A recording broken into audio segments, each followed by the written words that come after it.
Thank you for staying with us. We're joined by our guest. He's a mining engineer at Newmont Ghana Limited. Mr. Ayesu, a very good morning to you. I think you would have to unmute. I just heard you say good morning, my brother. I could lip read, but... Can you hear me now? I can hear you now, much better. Good, Thank you so much for joining the conversation. I think this is the very first time we're ever interacting, right? Yes. Okay, good to have you connect with us. I'm going to put you on the spot a bit to start up the conversation. Mining engineer. When you look at the situation in terms of galamsey in our country, off the top of your head, what would you say should be our approach in tackling it? Okay, so let me begin by greeting fellow viewers on JoyNews TV and also my constituents of Sunyani West.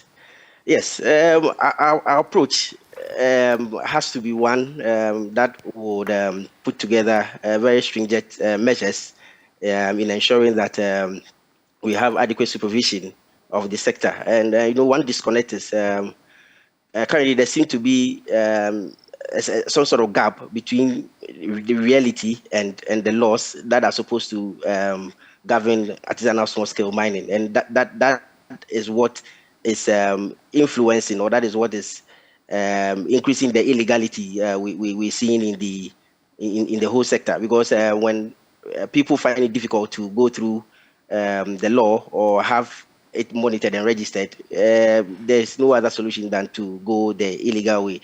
So our best bet is to look at the licensing regime and the land tenure system, and I think that would be a best way to reduce the incidence of illegal mining. Thank you so much for sharing your thoughts on that. I'll also go on to, though we'll be getting into it, find out whether you followed the State of the Nation address yesterday delivered by Mr. President and what you made of what he said. He made mention of the fact that, look, we didn't create this mess. We're only here because of COVID-19 and the Russo-Ukrainian war. And you heard the raucous in Parliament when he said that. I was actually seated just next to diplomats from different countries, and I also observed their faces, some smiling, some giggling, others just watching with a poker face, straight-faced, and listening to the message. He did not touch on the Ashaiman issue. Some felt he should have touched on it. He made mention of the fact that he would focus on the economy, agric education, among other matters. And tellingly, he made a statement that maybe some people took for granted, but I took issue with. He said that the freedom of speech, that right, had become so paramount in Ghana that even diplomats could, so to speak, break protocol and delve into our internal affairs. While there are some subtle underlying, guides when it comes to what you can do in another country, of course, they are free to speak their minds. I'm sure he's referencing what I think the Danish ambassador or the Dutch ambassador. Do you remember? Yes, we should look at Ghana beyond corruption, not Ghana beyond aid. Then others have also spoken. The latest is the German ambassador who said that, look, you can't have all these ministers and come to our country asking for help and all of that. How did you react to some of these comments by Mr. President? Thank you. So let me take it from the last bit. I was equally surprised when the president touted our freedom of speech credentials. I was taken aback because under this regime, freedom of speech has been very, very difficult. It's a no-go area for journalists now. And your former employee Manasseh has been very vocal on this, comparing the administrations of His Excellency Nana Addo Dankwa and that of former President, His Excellency John Dramani Mahama. So I was a bit surprised when he says we've deepened freedom of speech, and that was a low for me. That was a low for me. I have the script in front of me. I wish I could show you, but I've also underlined it whilst I was going through after listening to him yesterday. And coming back to your question, generally, my general overview of the State of the Nation's address is not much different from what has been expressed by fellow minority MPs in Parliament yesterday, because it sought to create the impression that everything was that rosary, but it was far from the reality. taking, for instance, if I was start, the president being a gender advocate, as we all know, took a few seconds to wish our women, our wives, our sisters, an international Women's Day, which was good. But then going on to his human rights credentials, which puts him high above, I think he missed the point when he should have also used the opportunity to say a word or two to console and extend condolences to the family of Trooper Imoro Sheriff, whose gruesome killing led to what we saw in Ashiama some 72 hours ago. And also a word or two, of course, would have also calmed down tempers of those who suffered beatings and brutality from our military personnel. So I think he missed that. So generally, my assessment of the State of the Nation address was it didn't meet my expectation because where we've gotten to and where the economy has gotten to, the president sought to create the impression that everything was okay. And again, him saying that we are here because I don't think he suggested that everything was okay. To be fair to him, he did suggest that we were in dire straits, but that they would get us out of this. You remember during the COVID era when he said that they did not know how to bring back the dead, but they knew how to resuscitate our economy, and he reiterated that yesterday. Yes, it's all about the language of the address. There wasn't much remorse in it. They should have accepted or taking upon themselves some blame, because we are here because of certain self-inflicted actions. So you disagree? You disagree when Mr. President suggests, for example, with our borrowing, that look, governments borrowed in the past, all of that put together has led us here. You disagree with him when he says that it is not their fault? No, I disagree, because every government also takes part of the debts that has been accrued by the previous government. So the situation is not peculiar to him. But then the challenge now is going to be the next government is going to have a tall list of debts to handle. Borrowing has been reckless. As the president said, borrowing hasn't been reckless. I would say borrowing has been reckless. And that is what has gotten us into it. We've borrowed ourselves into this abyss. We've borrowed ourselves into this ditch. And that's what I can say. So to say it was COVID-19, Russia, Ukraine, just as you mentioned, the looks on the face of some of the diplomats, I mean, it's justified. It can't be entirely Russia, Ukraine. It can't be entirely COVID. It's self-inflicted, and we could have done a lot about it because the signs were clear. And civil society, financial experts, economists warned, but then they listen to no one. Yes. Thank you for those initial thoughts. The only thing I'll add before I get into the papers on the bit about diplomats and comments that some of them have been emboldened to pass on the back of our freedom of speech. When he said what he did, immediately you heard some members of parliament from the minority side screaming, John Benjamin, John Benjamin. If you remember him, the former UK High Commissioner to Ghana, he was ferocious, especially on Twitter. Posting against the former administration, and there was practically no pushback in terms of, there was some pushback from maybe those who would react to his comments, but from government's end, there was practically no pushback in terms of his comments. So maybe we should be asking ourselves, freedom of speech, yes, but how far does freedom of speech go? Or is it that, like we hear in some countries, you can be guaranteed freedom of speech, but not freedom after speech? After speech, sure. Anyway, let's get into some stories from the papers. The Daily Graphic this morning. International Women's Day, ministry advocates protection for females in digital spaces. Pictured there, Deputy Minister for Gender, Children and Social Protection. I saw her yesterday, Francisca Oting-Mensah. President's message didn't reflect true state of the economy. Minority reacts, and we saw the minority leader, Cassiel Ato-Forson, Dr. Cassiel Ato-Forson, in giving his support for that session to come to an end, rather begin a bit of a backlash at the president for stating what he termed untruths about the economy. Together we'll surmount crisis, that's according to the president, back on the Sona On the back page of the Daily Graphic, GNPC Foundation inaugurates school project Ayong, and CJ cautions public not to influence court. But maybe I should be asking the CJ, is the court, quote, influenceable? So let's get into the stories now. Yes. Yes. Let's get into this. So together we'll surmount crisis. President Nana Addo Dankwa Akufo-Addo has rallied Ghanaians to believe in themselves and their capacity to overcome the current economic problems bedeviling the country. He said, when dark clouds created shadows that momentarily shielded yearn for vision, they should not be moments of despair, adding, quote, such moments call for strength of character, a sense of purpose, and an abiding commitment to the general good. So that's that story there.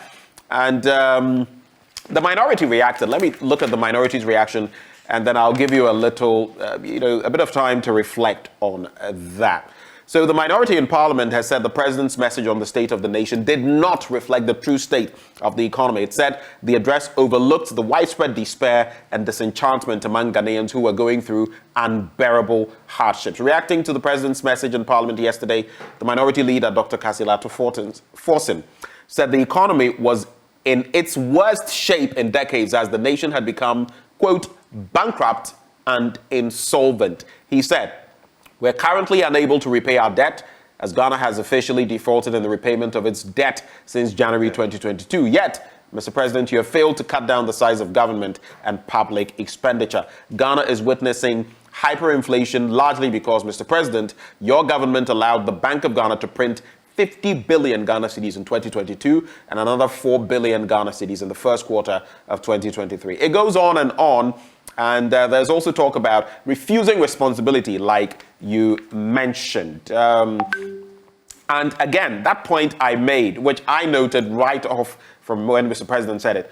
Okujatua Blakwa, the member of parliament for North Tone, who is also the ranking member on the Foreign Affairs Committee, expressed worry at the president's, quote, swipe at the diplomatic community when he accused them of meddling in the country's internal affairs. Are you that optimistic, Ernest, when the president says, together we'll surmount crisis? Yesterday, he was saying, let's come together. Let's do this together. But on the back of his actions, do you think he will get that unity?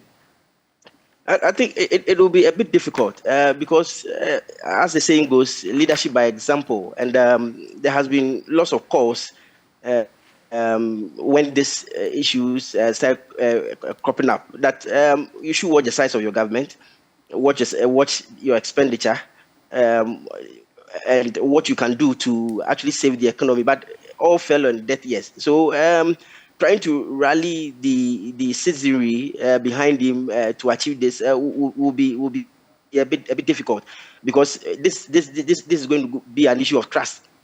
When it came up and we advised, you ignored. You were flying in rented private jets. The elephant-sized government wasn't cut down. Expenditure for the presidency alone was to the ceiling. And putting all this together, I mean, some would just only wait to vote out the administration in 2024, because that would be the only option. That would be the language of unity they would understand. For me, that is it. For this short time we have, it will be difficult. It will be a bit difficult to have the population rally behind him.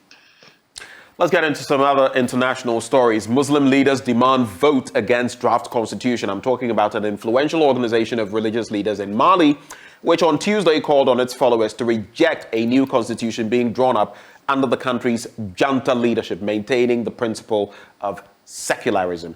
Now, the proposal to change Mali's constitution aims at enabling the military-run West African nation to return to civilian rule. The new constitution is supposed to be put to a plebiscite, originally scheduled for March 19, but the junta has made no comment on the timetable amid widespread doubts about the date. That's in Mali. I bring it up because it reminds me of our 1992 constitution, which some 31 years on, people keep saying it has not outlived its relevance. A lot of it, the directive principles of state policy, a lot of what it says is still reflective, but there are aspects of it that must change. It also brings me to that conversation about ex gratia packages which from the Kufuor era became the norm, basically, looking at how it expanded under that tenure. But before you react, 60 dead in Partiaga attack, and 60 people were killed on February 26 in a suspected jihadist attack in Partiaga, a town in eastern Burkina Faso, for which no official toll has been released, a defense movement said yesterday.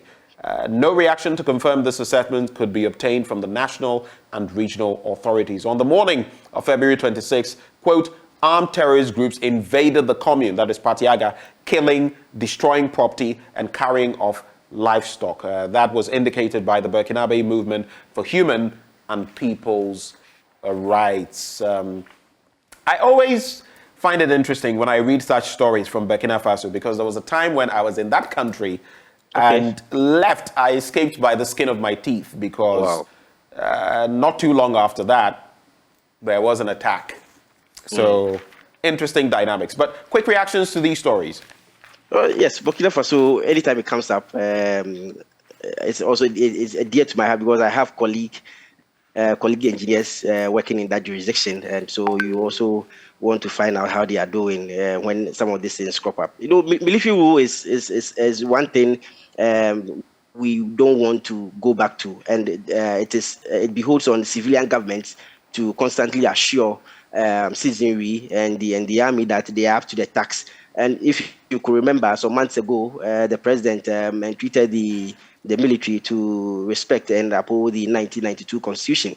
This was also added on to by former President, His Excellency John Dramani Mahama, that the military should also protect and defend the Constitution. Because I don't know the intel the president might have had, but then it tells you probably a lot that were coming up wasn't what they were expecting, and they were treating them to just hanging there and hold the country dearly, so we don't go back to the days of military. It's always scary because juxtaposing the Burkina situation to that of what happened in Ashaman. If you were not told it happened in Ghana, you might believe it probably might be a coup situation or a civil war situation, and that would have been a very bad thing for the country to descend into.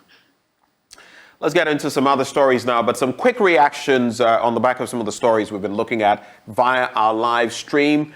Godwin Sebi says, very soon they will say the Ukrainian earthquake has infected our economy. I think you mean Turkey, right? Turkey yes, and Syria. Turkey. Then there's also this one that says, Isaiah Kofi.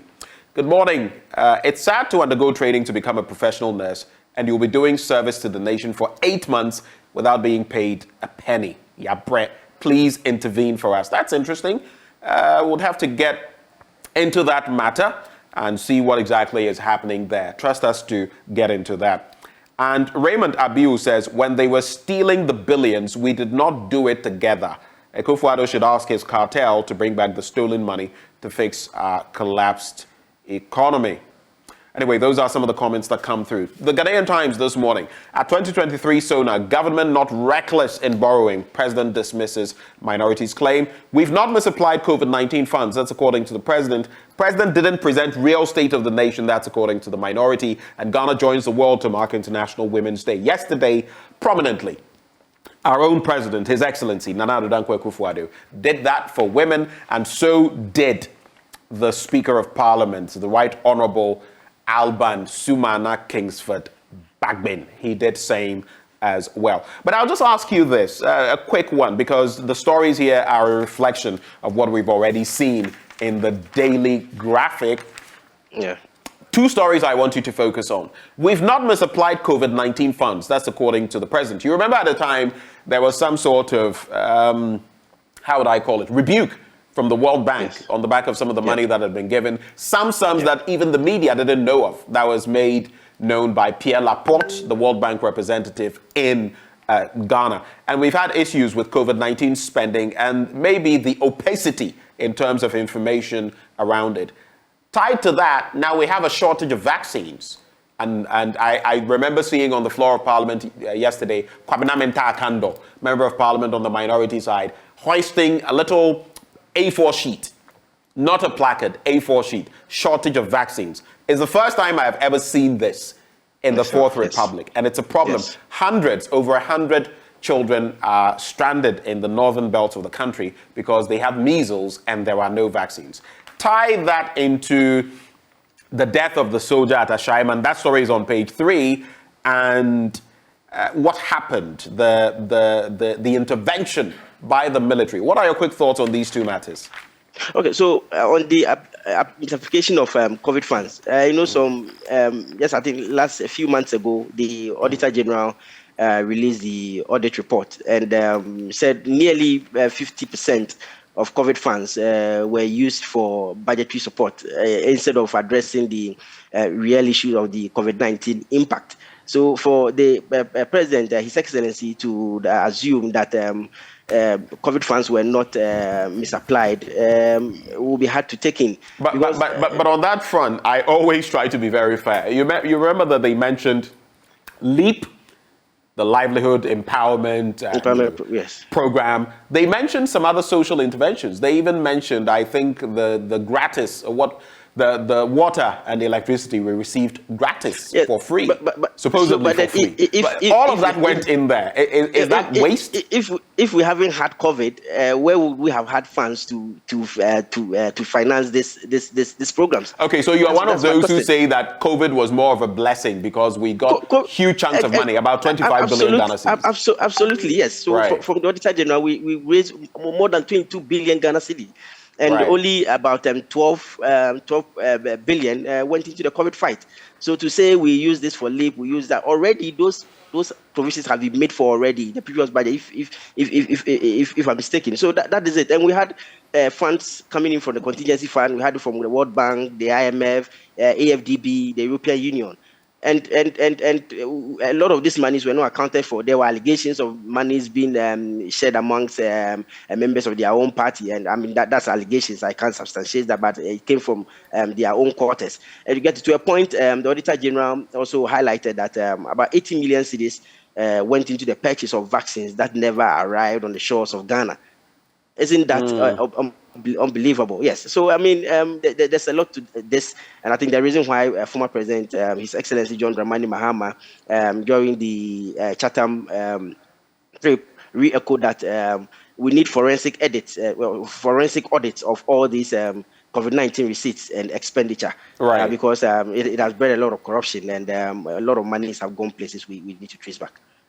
That's an interesting point you make, though, but I always find it interesting when the former president also makes certain, assertions, because under his tenure, there were things that also had to be probed. Did we get forensic audits of same? So,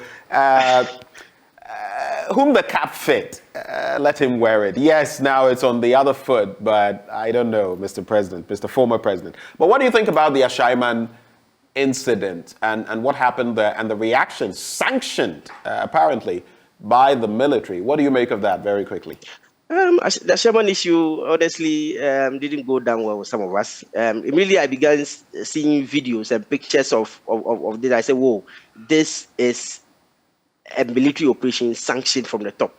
Because normally when some of these things happen, you would find military personnel not dressed fully in their military attire. They might just be in the trousers and probably be in black tees. But they were dressed from head to toe and with their guns, flying helicopters. There were some images of personal carriers in convoys, and no, there's no way this didn't have the blessing of the military high command. And I felt this was a big problem. Well, we've seen a statement from the military. Yes, I've seen a statement from which corroborates the fact that yes, this was a military operation that was sanctioned from the top.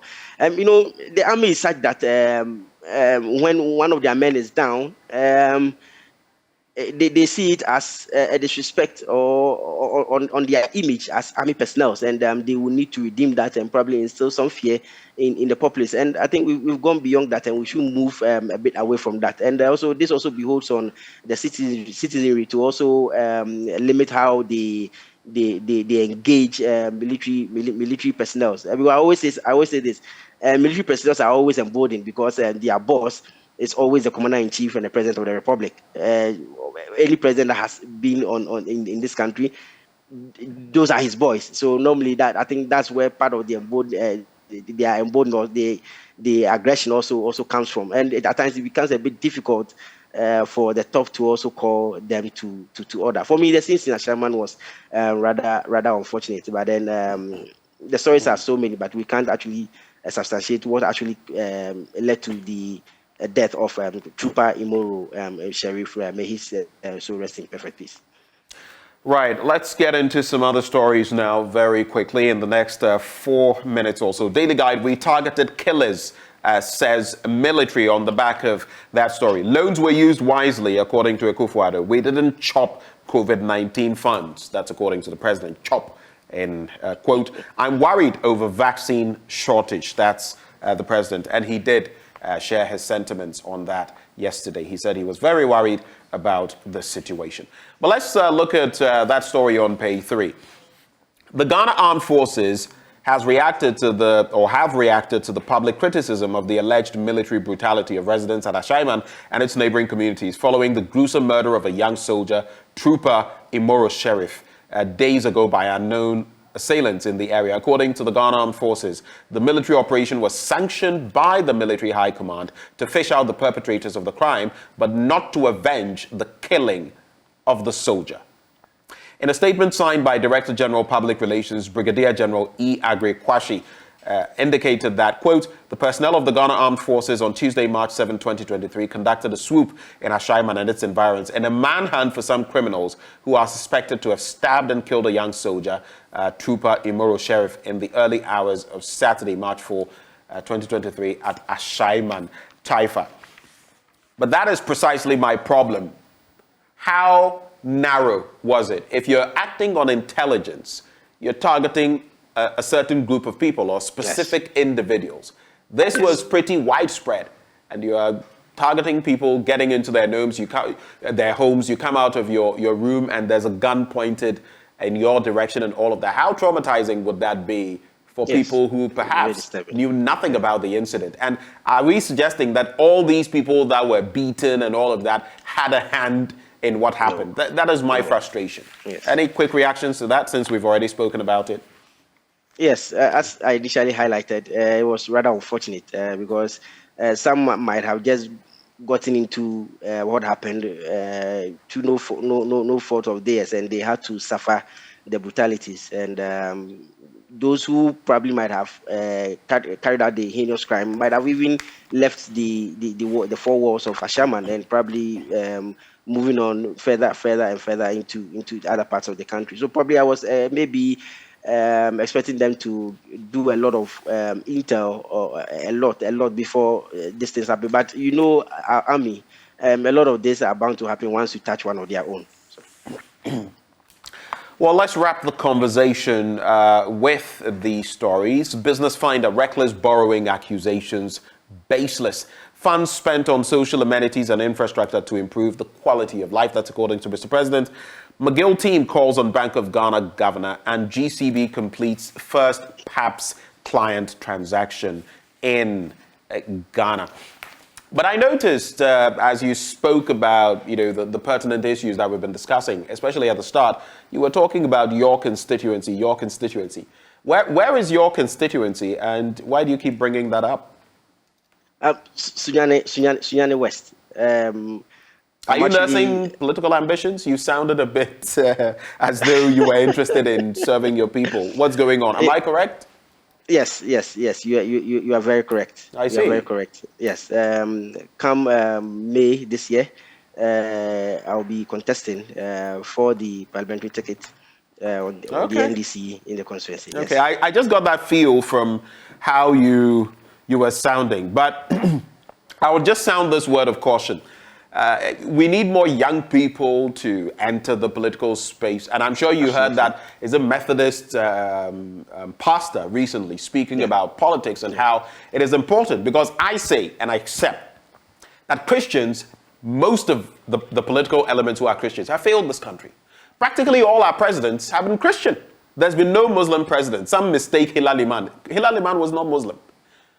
All these leaders we've had, most of them have been Christian, but what have they delivered to the country? So I say that I agree with that Methodist preacher who was saying genuine Christians who have a proper mindset should go into politics, but be careful so that when you go there, you don't go and, use religion in the wrong way or Not at all, set a yes. bad example. Now, some people Yeah. say, some ministers are always quoting the word of God, and yet they are not doing the right thing. I've not mentioned any names, but I'm also saying just finally that if you go into it and you're not doing the right thing, will catch you and lash you fine.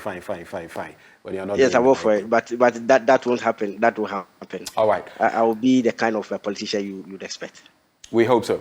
Ernest, thank you so much for joining the conversation Thank this you so morning. much for He's a having me. mining Thank you so engineer at Newmont, Ghana Limited. Right before we go, you do know that the news review is brought to you by Endpoint Homeopathic Clinic. We're offering free prostate screening and free female fertility screening. Where can you locate us? In Accra, Spintex, opposite the Shell signboard. In Kumasi, Kronum, Abuehia, behind the Angel Educational Complex. Takrade Anaji Estate, Tema Community 22. In Techiman Hanswa and Esiama Nzima. You can reach us on 0244 867 068, or you can call 0274 234 321. Endpoint Homeopathic Clinic, the end to chronic disease. It's time now for me to go and take a sip of water, and you know what kind of water I'm going to be drinking. I'll let you know right before we veer into sports. We know water is life.